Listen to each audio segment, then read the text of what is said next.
phone out. Have your phone with you. Everybody has a phone. Get your phone. You have a smartphone. Don't go to Facebook yet. If you have your phone, you can go to where you do text messaging. And you can go, the number you're going to dial is 555-8888. 555-8888. And in the message, you're going to put PCG. And you're going to send that. It's going to send you a message back to download either an Android or an iPhone.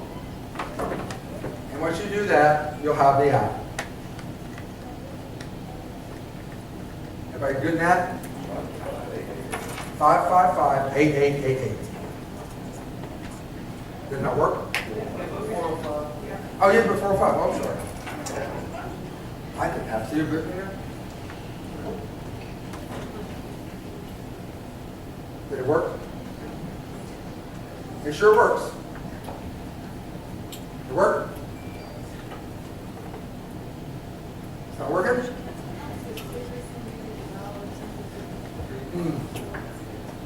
That's what we did yesterday or Friday, and it worked. All caps on PCG.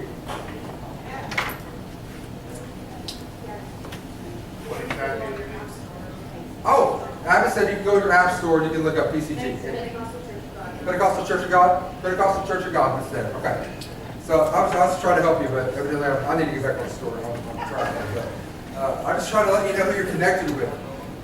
There's information on there. There's stuff on there you can use. There's just information about who we are. Information about what we believe. You can go in there and see what we believe. How many of y'all, some of you guys don't even know what I believe. But I'm so good looking to keep coming to church. It's so good. All right, so my wife said, amen. Preach, baby. So anyway.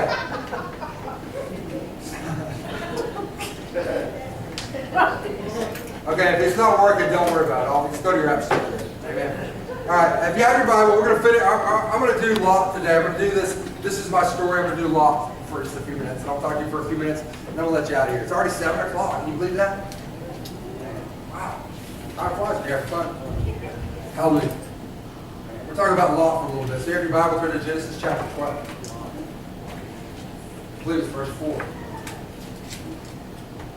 Where Lot's getting ready to leave with his uncle. Someplace he's never been before. Doesn't even know where he's going. He's just going with Abraham. Verse 4, 12 and 4. He doesn't even know whatever. He's just going along. So Abram departed as the Lord had spoken unto him, and Lot went with him. And Abram was 75 years old, and he departed out of Haran. So Abram, hang on, go back. So Abram departed as the Lord had spoken to him. And Lot went with him. I'm a generational guy, and I'm a relationship guy. I don't like relationships. What does that mean? If you don't meet this criteria, I can't be with you. I'm a relationship person. I love you no matter who you are. Doesn't matter if you like me or not. That doesn't affect me.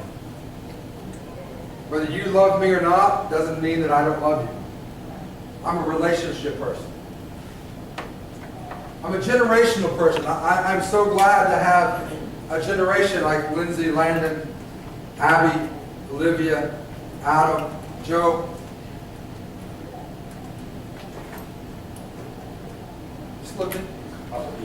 Papa Dean, old fella. Glad he's here. But I'm glad to have those people that age on a Sunday night sitting in church. Amen. Yeah. Look at this so fine. Mackenzie back in the back. You guys back there in the back. It's good to see you guys. See, I miss out. By sitting so far back, I miss seeing y'all sometimes. So. And you young guys, I don't even know y'all's names, but hi. I'm glad you're in church tonight. Amen. That old fellow like Steve over there. 32 years old. Woo. 34 years old. Whatever. Not bad, did. Anyway, he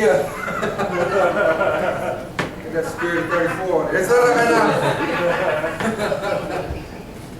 But to have such a multi-generational congregation, a multi-age congregation on a Sunday night, see, I don't take that for granted.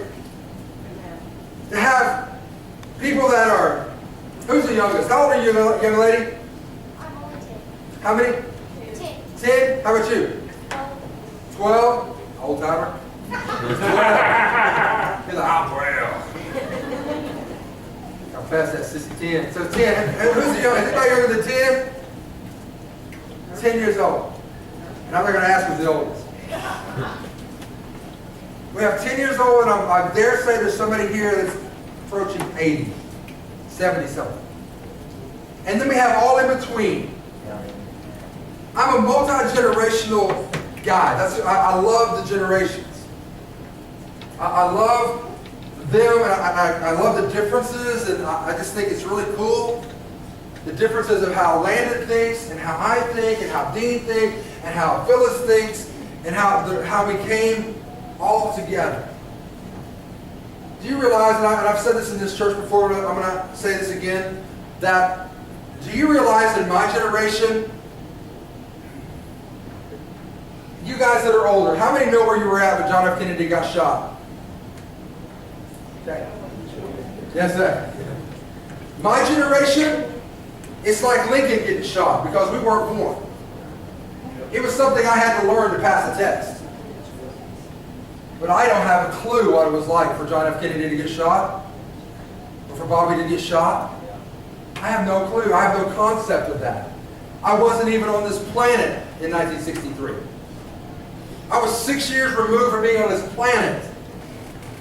I wasn't even here. And so, understand this. It's different for me. Now, I remember hearing about Ronald Reagan getting shot. Yeah. Ronald Reagan, the actor? No, I don't have any idea who Ronald. I don't have a concept of Ronald Reagan being the president, much less getting shot. Ronald Reagan was probably, how long has it been since Reagan died? 10 years? Close? At least around 10 years?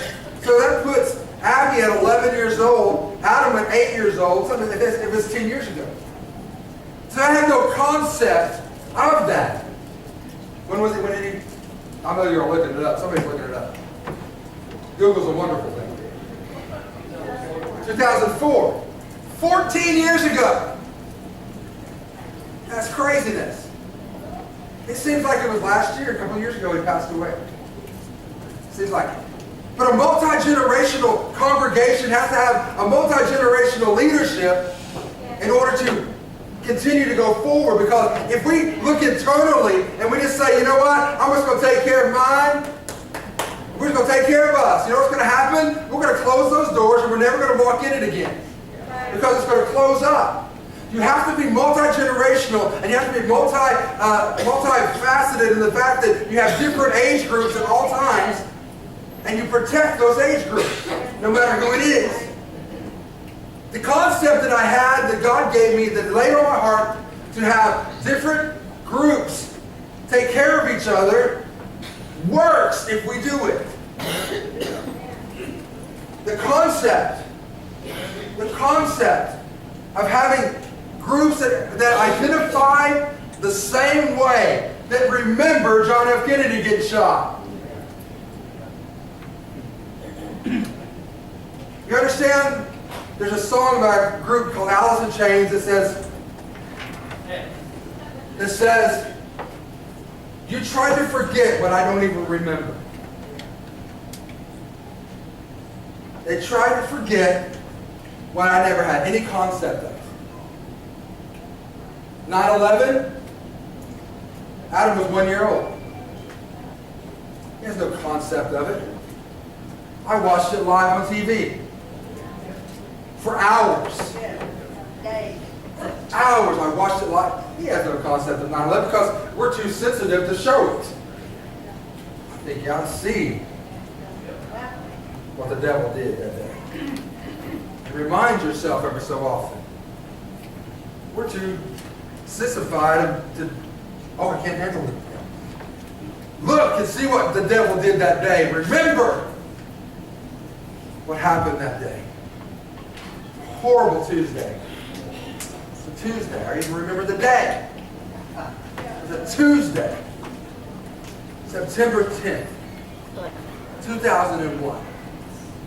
Tuesday morning. Now it came and got me and said, you need to come see this. I said, what? She said, an airplane just flew into the World Trade Center. I'm like, oh man, that's horrible. And while watching it, another one went. Then we knew we were at war. But something I can't forget, they don't even have a concept of. I don't even remember it. I don't even remember it. I can't forget it. And so for us to have a multicultural, and I didn't mean to get off on this, but it has part to do with my law sermon. But for us to be multicultural, to be multidimensional, to be everything that we need to be multi of, we have to have a concept of people's perceptions that are different than ours. That was the thing that God laid on my heart about the groups. Is that Sister Janice sees the world differently than Brother Jeff Nance does because she grew up in a different time than I grew up in. I grew up in the 70s and 80s. That's when I grew up. I'm guessing that Sister Janice grew up in the late 60s, early 70s. Okay, and so she grew up in that. She grew up in that. Okay? She was just behind me. It wasn't not that far. Okay, but we have a different outlook and a different concept of life. So what God laid on my heart was this, is to live life together and come together as a church in different cultures and different generations, but have people you can relate to in those generations, that you understand one another, that you understand what's going on in your life. Lot leaves with Abraham. Is it okay if I call him Abraham today? We're going to be okay? Okay. Lot leaves with Abraham, and he didn't know where he was going. But he was following another generation. Help me.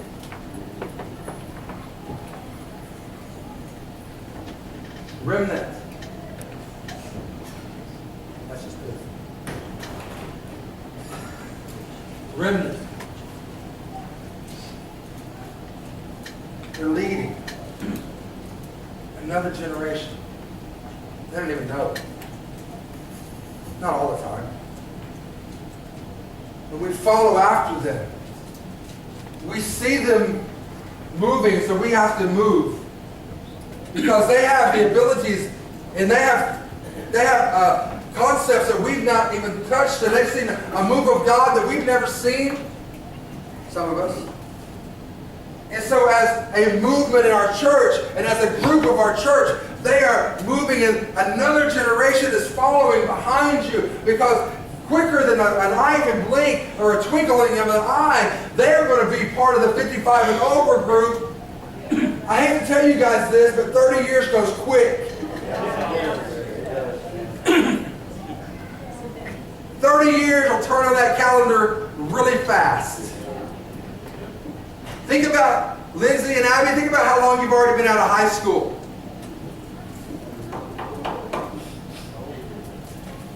Click, click, click. 3 years went fast. Think how far. Listen. Think how soon, how quickly things happen in your life. Think about it for just a second. We have to have leaders to lead. Lot leaves with Abraham. God did not speak to Lot He spoke to Abraham. With me? If Abraham had not ever left, Lot would have stayed in Haran. If Abraham had not accepted the call of God in his life, Lot would have never left. Lot left because Abraham left. Lot left because Abraham said, I'm leaving, I'm going over yonder where God says go. You want to go? Come on with it. Get your stuff, get your knapsack, because we're going. Because at this time they didn't have anything. Lot was blessed by the example of Abraham. We've got a group of people that are 36 to 54 years old in our church. If that's you, would you raise your hand, 36 to 54? That's me. We have us that will soon be hitting that 55 mark. Before we know it. Because I don't know if you know this or not, but the world keeps spinning even when you say stop. The world keeps spinning when you say stop. Isn't it amazing that the world doesn't stop just because you're ready to get off? It continues to run. And in 5.5 years, I'll be part of the remnant group. I'll be 55 years old in 5.5 years. That time clicks by, clicks by. 36 to 54-year-olds, let me see your hands one more time. 36 to 54-year-olds, listen. We have a group called Ignite. That Joey and Kelly are leaders of. I talked with Joey this morning. I said, we've got to fix it. It's got to be fixed. It's essential to fix it. Because you guys are the guys that God will call to lead this generation, because they may not be able to see that generation, but they can see you because you are their parents, you are their leaders, and they watch you. I'm watching them. I grew up watching them. I grew up with them as my church leaders. True story. This generation, 19, is looking at the 36-year-old generation as the old people.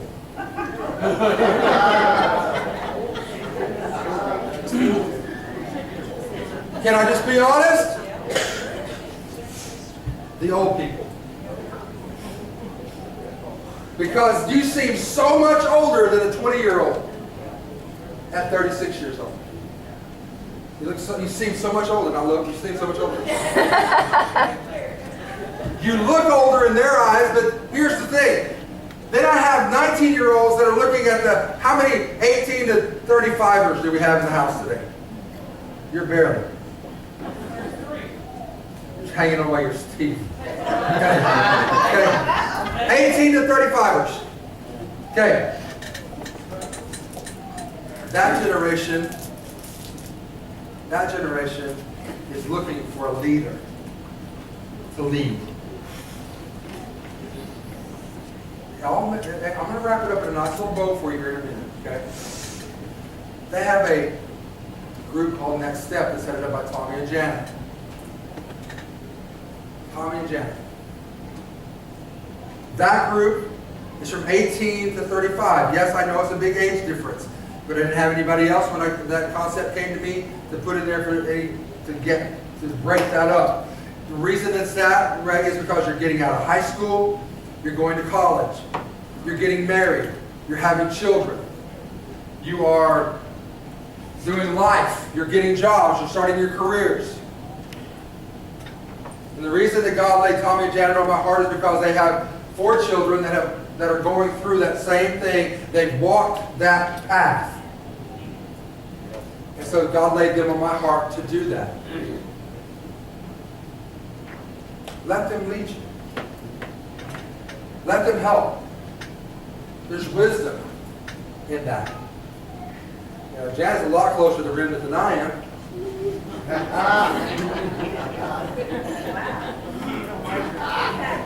Just letting you know.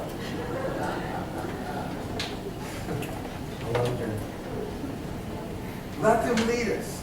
Those are essential ministries that have to be fixed and done something with. They are there to benefit you. They're not there to hurt you or hinder us in any way. They're there to benefit you because one generation needs another generation to lead them to the promise of God. You can't do it by yourself. Lot could not go to the promised land without Abraham. Lot was not called to go, Abraham was. Lot was called to follow. Abraham was called to go to where God has sent him to a country that I will show you. Lot was called to be that guy, to be there with Abraham, to help and to do the things. Lot said he was blessed because of the example of Abraham. What do you mean? Because in Genesis chapter, I believe it's 13 and 6. I think it's 13 and 6. This is what the Bible says. And the land was unable to bear them, that they might dwell together, for their substance was great, so that they could not dwell together. What does that mean? That means that Lot figured out, hey, this is what Abram's doing. I'm going to follow his example, and I'm going to be blessed like my uncle. Yeah. The generation before me was blessed. The generation that I'm following is blessed. If I will follow that example, I will get the blessing that God has placed on them. Are you understanding what I'm telling you? That you have, remnant, you have a responsibility to show the next generation, Ignite, how to be blessed of God and how to live for God. Ignite has a responsibility for next step, to follow after God and to see how God does things. And so after that, next step has a responsibility to the group under that, which we call the youth group. To show them how to walk with Christ and follow after somebody who's following after God's calling. Amen. Mothers, teach the younger. Fathers, teach the younger how to be fathers. Y'all don't even care, do you? That's okay. Listen. Lot, he made a mistake. And he became part of Sodom. He looked, because they had to divide, because his land couldn't support him. And Abraham said, which side do you want? And Lot looked and said, man, that land looks really, really good. I'm going to take that over there. And Abraham said, fine. Take what you want. And so he went over towards Sodom. This is before God destroyed Sodom and Gomorrah. In Genesis chapter 19, start with verse 1. And there came two angels to Sodom at even, and Lot sat at the gate of Sodom, and Lot, seeing them, rose up to meet them, and bowed himself with his face toward the ground. Verse 2. And he said, behold now, my lords, turn in, I pray you, to your servant's house, and tarry all night, and wash your feet, and you shall rise up early, and go with your ways. And they said, nay, but we will abide in the street all night. They came to party. Just kidding. Okay? Verse 3. And he pressed upon them greatly, and said, and they turned to him, and he entered into his house, and he made a feast, and did bake unleavened bread, and they did eat. Verse 4. But before they lay down, the men of the city, even the men of Sodom, could pass the house around, both old and young, all the people from every quarter. Now, stop for just a second.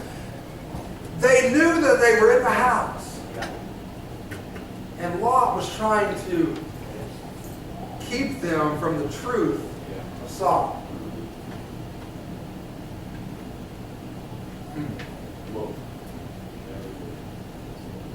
They found out the truth that the men were trying to have relations with them, and so the angels even smote them with blindness, and they still tried to come in at the house and have sex with the angels, and then Lot goes out and says, I got some daughters I'll even give you if you'll stop this, you evil men. And they said, no, we want the guys in the house. And so 19 and 12. The angels say this. And the men said unto Lot, Hast thou any besides son-in-law, thy sons, and thy daughters, and whatsoever thou hast in the city? Bring them out of this place.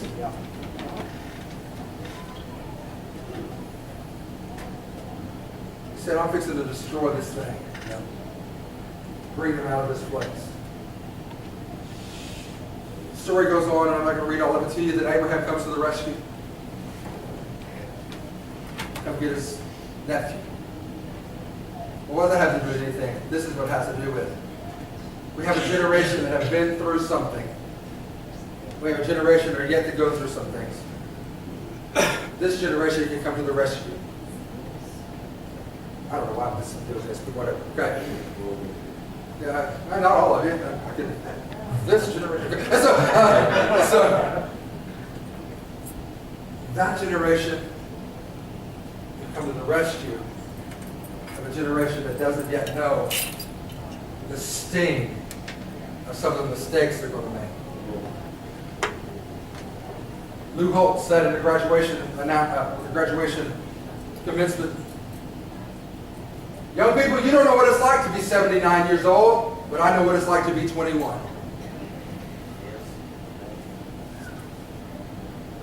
They actually said, I thought this was like, okay, but anyway. I love this speech, it was great. I went to a conference, and Lou Holt spoke at it.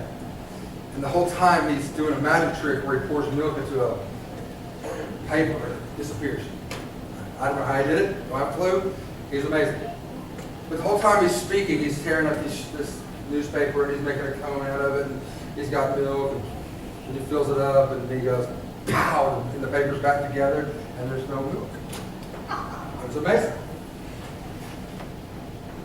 Lou Holt is a very good speaker. If you ever get a chance to hear Lou Holt speak, he's a very good speaker. But he said, you don't know what it's like to be 78 years old, but I know what it's like to be 21. What does he mean by that?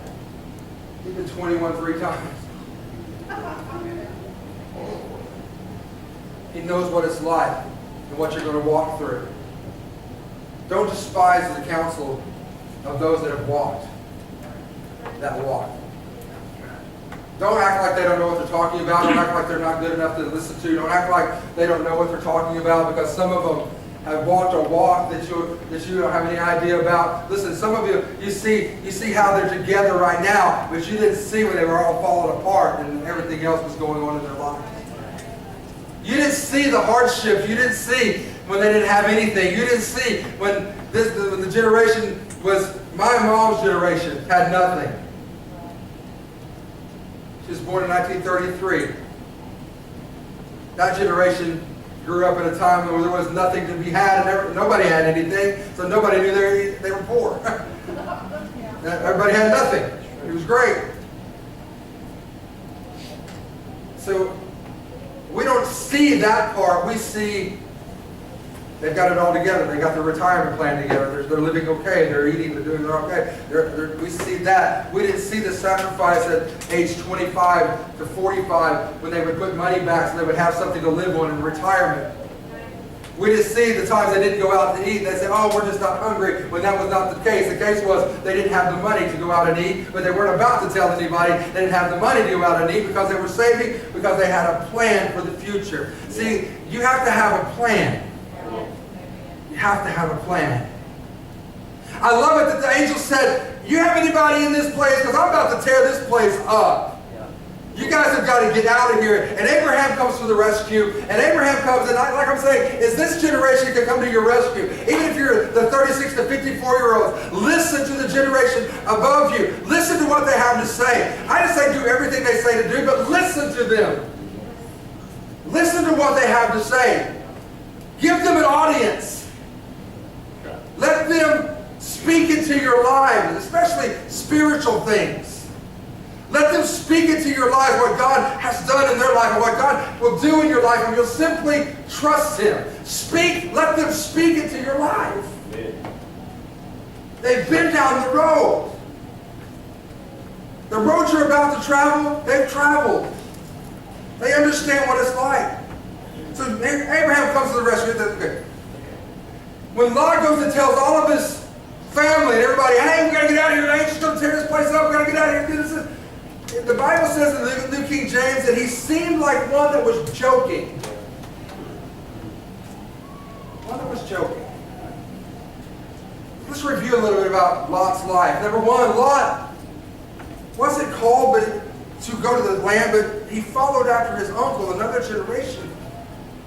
Because the generation before him had the call, but he had the want to follow.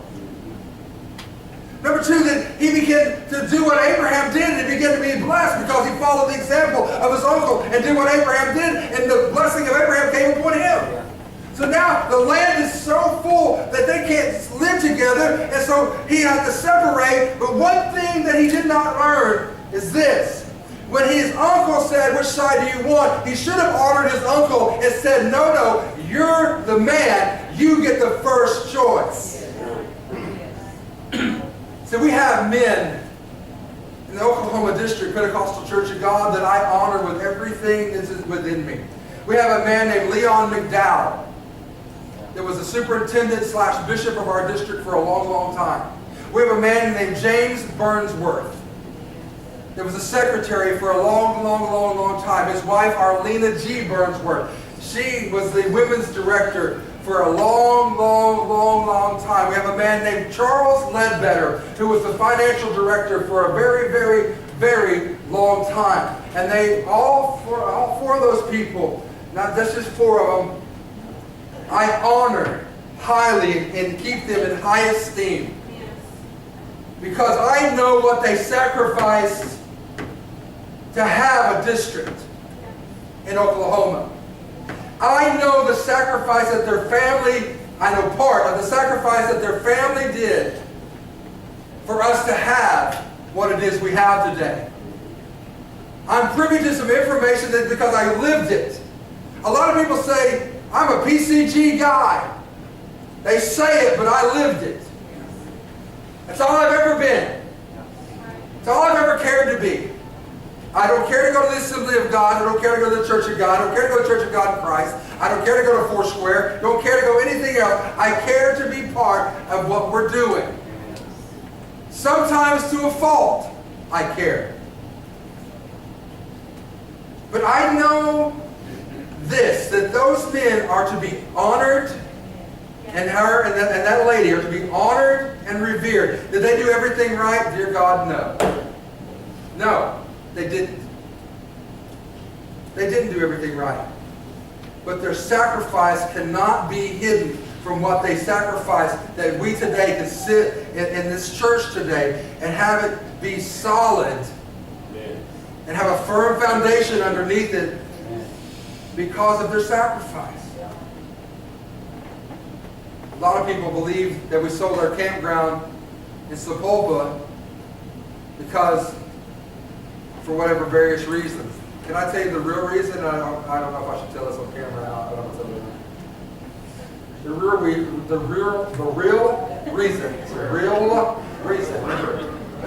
is because we got into some financial straits with a person who was going to open up a church in Broken Arrow. And we backed that church, and then he left, and that church folded. And had it not been the efforts of those men and that lady that I talked to you about, Sister Inez McDowell, those people. Had it not been for them and their willingness to pastor a district, we would have folded. But their willingness to go to every church they could go to and reassure the pastors that we're going to be okay. We're going to be okay. To not take a salary. See, we got people that don't know that. To not take a salary and have kids at home. To live on the campground. It was a nice home, but it's still, you're living on the campground. To travel to 88 churches at that time. We're down to 50 something like now. 88 churches at that time and say, you know what, we're going to be okay. We're going to be okay. We're going to be okay. that generation needs to be honored. They need to be honored. They're still alive. What good does it do to honor them when they're dead? They're 85 years old to 88 years old. My pastor, Harold Turner, will be 88 years old in August. Honor him while he's alive. Oh, he's back here. Lot seemed to be one who mocked or joked because he had gotten in so much of the culture of Sodom that when he said, no, no, no, we can't do this, they were like, whatever, get out of my face. I'm going to wrap it up with this. For Lot, he started off well because he followed a generation, but he didn't follow the example of Abraham all the way. He got comfortable in his wealth. He got comfortable in where he was living. He got comfortable with sin being all around him. He got comfortable with it. And it cost him everything. You'll read the last chapter of Genesis 19. Lot ends up living in a mountain with his two daughters, having an incestuous relationship and having two sons with his two daughters. And you thought your family was jacked up. His daughters got him drunk, slept with their dad. One of them was is the Moabites. I can't remember what the other one is off the top of my head. The Moabites come from Lot and his oldest daughter having a baby together. I can't remember the second one off the top of my head. Let me share this with you and I'll cut you loose. Listen. I don't know what your story is, but this is Lot's story. Lot followed after a generation that taught him how to be prosperous. Lot followed after a generation that had him washed completely, would have found great favor in God's sight. Lot found favor in God's sight financially and all blessing and all that stuff is great. But Abraham had something that Lot didn't have. It was a relationship. Relationship with God. Break it down to this and I'll quit. I can follow the generation before me. I can follow them and I can do what they do and I can mimic everything they do and I can follow them and I can be blessed in that area. But if I don't have a relationship that they have with God, everything I do when that generation is gone, everything that I have will crumble. And the generation that's following me will have a skewed view of what God really does. Because they won't see a relationship with God, they'll see the blessing of God and they'll search for the blessing and not the relationship. Are you with me? The blessing comes from the relationship. The blessing doesn't come just because. It comes because of relationships. As I stand here before you today and I look at a congregation that's multi-generational, I'm so humbled by that. Because what happens is this, that means to me that somehow, some way God's using me to touch multi-generations and not just my age people, but every age people. That is humbling to me. It is. Because I want to be that guy. I want to be that guy that breaks down the Word of God, and it's not just young people that like me, it's not just kids that like me, but it's older people and younger people and middle-aged people and my age, whatever people. They come together and say, you know what? I don't really like him, but he speaks something to me. He's too loud. He spits when he talks. He's fat. He's got a baby foot sticking out. There's something about the dude speaks to me. It has nothing to do with me. It has to do with the calling that God's placed on my life to reach a multi-generational world. I'm a bridge. I'm a bridge. That's all I am. I'm a bridge from this generation to land this generation and we love it. I'm a bridge from this generation to the kids in children's church. I'm a bridge. But what do you do to a bridge? Walk on it. Cross over it. That's okay. It's okay. I just want to be that guy that can reach from 85 years old, my mother, to 4.5-month-old Ashley. How old is she? 6 weeks. I want to reach them. I want to reach them. I want to be able to speak into her life and her know her pastor's voice when she gets older. God's honest truth. My pastor could not even be in the building. I could hear him outside the building. I would know his voice. He could be talking on the phone to somebody, and I would hear his voice, and I would know that's Pastor Turner. I know his voice. Why? Because I heard it for 31 years. I heard it the other day on the phone. I know his voice. I want to be that bridge. I want you to help me. I want you to lead the next generation behind you. I know it's a lot of responsibility. Suck it up, Buttercup. It's a lot of responsibility. You know what? But being a Christian is a lot of responsibility. Amen. You can't just do what you want to do. You just live like you want to live. But I'm free. I'm free in 21 years old. I'll do what I want to. Fine, God, I don't care. But don't call yourself Christian if you're not going to live the Christian life.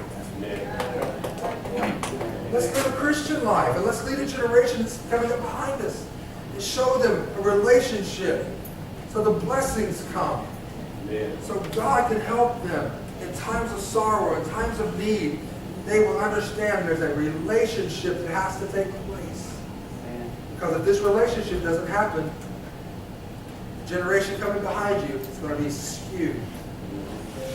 They're going to give up on God. You know why? Because they're not going to see the blessing because the relationship's not there. With me? Yeah.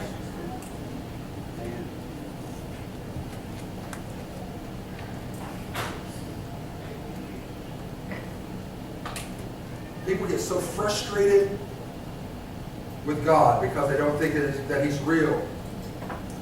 Because we've given them tidbits and snippets and word bites about a relationship with God. We've told them, we've given them, we didn't tell them the hard work of it. We didn't give them the true taste of it because we were afraid they couldn't handle it and they'll quit. You didn't quit. You didn't stop when it got hard. You didn't run backward. You ran toward Him. Because somebody showed you there's a relationship you have to have, and if you don't have that relationship, you don't get this. Generational. I just wanted to share with you about Lot. The other stuff about generations is for free. The stuff about Remnant and Ignite and Next Step and youth. God just laid that on my heart 5 years ago. He said, this is what I want you to do. 6 years ago, whatever it's been. This is what I want you to do. You have to do this. You have to do this. Church, we have to do it. If we don't do it, I can't be everything to everybody. As much as I want to be, I can't be. I can't be. I can be that guy that's a bridge and say, you know what? Here's Next Step, go to that. Here's Remnant, go to that. Here's Ignite. There's some people in there that will think like you and be like you. Will know what you're talking about. There's generations that I don't know anything about what they're talking. They talk a different language than I talk. They speak differently. They look differently. They act differently. Doesn't mean that we're not one and we don't love each other. This means that we don't have the same things in common. We just don't. There's different styles of music. There's different ways of worship. There's different styles of those things. There's different styles of everything that we have. Let's just do it. Can we do it? Can we be multicultural, multidimensional, multi-generational? Can we be multi-everything? Can we just be multi in age and everything? Can we just do it? I just want to share with you. This last thing I'm going to say, and I'll shut up, I promise. Look around you tonight. Remember what you're seeing here. We have no youth service, but we have kids here. We have no teen service, but we have teens and young adults here. We have no, I didn't play one Gaither song tonight, but we have older people here. Okay?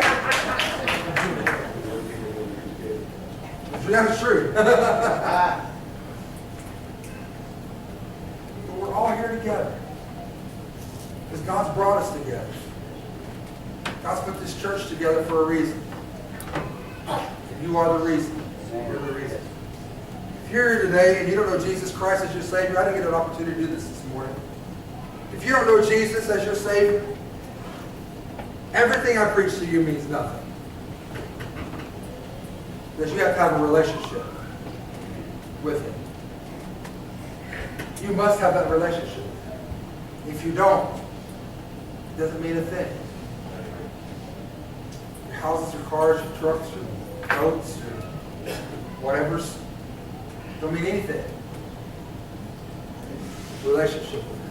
If you're here today and say, Brother Jeff, I don't know Him, you'd raise your hand. I'd love to pray with you. Awesome. You know what that means? Everybody in here is saved, right? If you're saved and you know it, say amen. Amen. If you're saved and you know it, your life will surely show it. If you're saved and you know it, say amen. Amen. So if we're all saved, right? Right? Amen. So okay, that's great. Thank God for that. Let's go win somebody. Amen. Let's go win somebody. Brother Wayman was talking. Man, you guys missed out. And I'm sorry I didn't promote it very well. Sometimes I get a bad attitude. But he was talking about we had X amount of people saved in the last year. In the state in Oklahoma. 180 some odd people. That's just the people that reported. He said before you get too excited, 52 of those came from one church. If we have 57 churches, that means that some churches didn't win one soul last year. Think about this. Think about it. What you think? How many years have we come all together? Look at me. We've all come together at the same time, in the same place, same faces, never anybody knew. Because it's comfortable, right? It's comfortable. Now, we had several. I reported, I don't know how we reported. I can look at it and tell you. I had a list. 12, 13, something like that. Year after year, week after week, covered the same place, the same thing, same people, same faces, taking care of the inside will never reach you to the outside. It's a recipe to die. That's a death sentence to the church. To always concentrate on the inside and never reach outside is a death sentence to the church. Because whether you know it or not, we're all getting older. And we're all going to go either by grave or by rapture at some point. Let's go win somebody for Jesus. Invite somebody to the house of God. I've got cards out there that say hello. Pass them out. Leave them at Walmart. Take them to McDonald's. Leave them at Braum's. Whatever that has the dates, that has the schedule of services, that's all. Give them out. They are to be distributed throughout this city. Got 1,000 of them for $120. That's pretty cheap. Hopefully I'll have to get another 1,000 of them for 100. I want when you're walking down the street, is that one of those hello signs that someone threw down? I don't care if they ride on them. I don't care if they throw them down. I don't care. I want them to know they are welcome to come to this place and they are welcome to be here, and somebody saw it somewhere. Welcome them to this house. Because I want to see some different faces. Not that I don't love you, but I want to see somebody different coming to the house of God. Amen? Y'all okay? Y'all feel like you had church today? Yeah. Did you learn anything today? Stand to your feet and give God a great big God bless.